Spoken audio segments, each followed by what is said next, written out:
The market for a mid-range pair of earphones is ridiculously crowded, but can the Feedo A65 rise above the competition? Let's find out.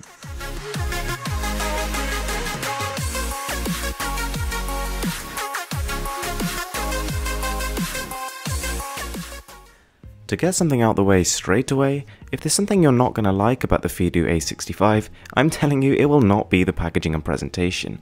Right from the second you open the box, it is just gorgeous. The felt on the inside, the earphones themselves, the microphone, the silicone ear tips, and even the velvet pouch, the attention to detail here is on a whole new level, and it's really not what I was expecting. Although the cable does look great, it can occasionally tangle and produce a little bit more cable noise than I was hoping for, but that shouldn't be too much of an issue because you won't be running around with these.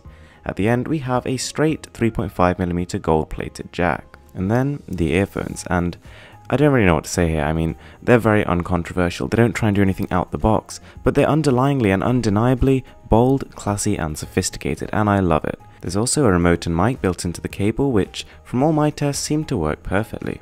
While the earphones are a little bit on the heavy side, once you slip them into your ears, they're extremely comfortable. They don't feel as weighty as I thought they would, or like there's some sort of pull and they're going to fall out. They isolate a lot of noise, probably about 80% of ambient sounds just disappear instantly. So that's all well and good. They look fantastic. They're presented like a gift from the Greek gods, but how do they actually sound? My first impression was, yeah, pretty good.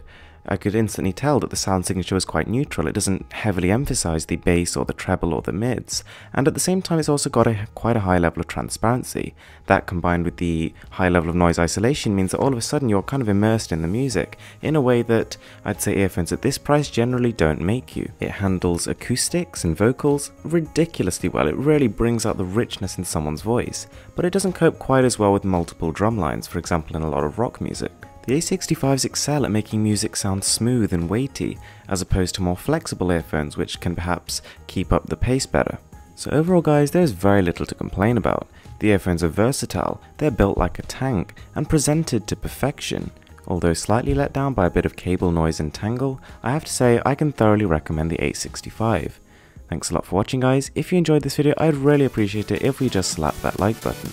I'm Mrwhosetheboss, and this is Insanely Cool Tech.